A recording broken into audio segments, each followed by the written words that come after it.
all of us sitting here can decide that we are going to define ourselves primarily on the base of the fact that we are part of one race.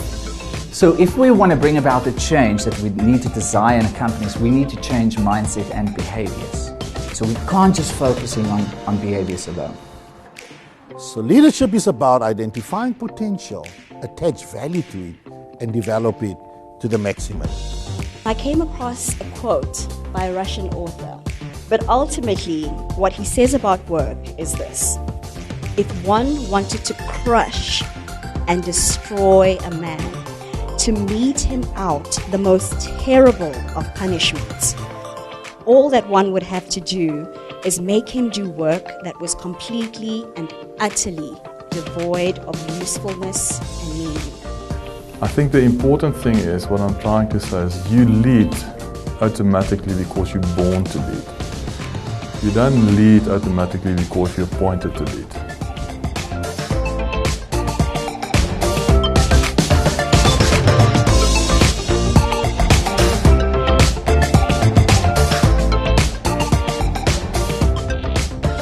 I believe that there is just so much resource available to restore hope.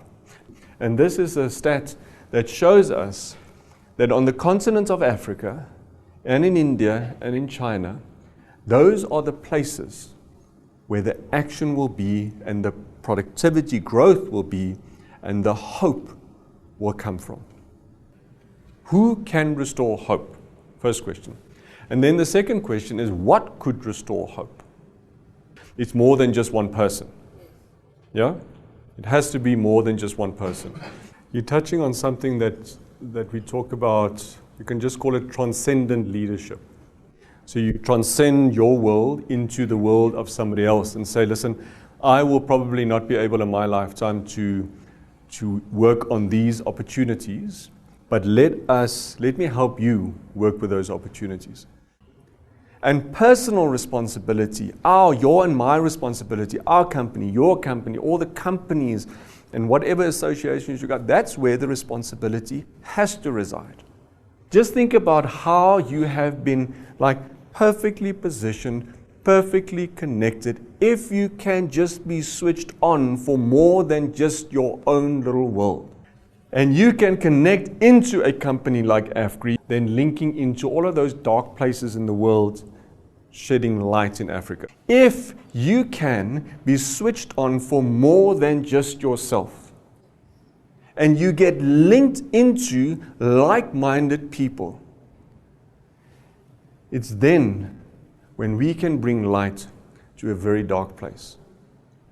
But as long as we live these lives, these insular lives, that hope seesaw will not rebalance. So if you ask me the question, who? It is each and every one of us. What could a different future look like? So asking the question, so where can hope be restored? Where's there hopelessness? And then what can we do about it?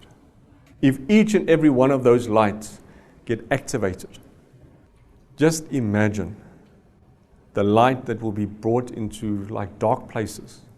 So in my opinion, if you ask me the question about how, generosity is the how. Where did the money come from?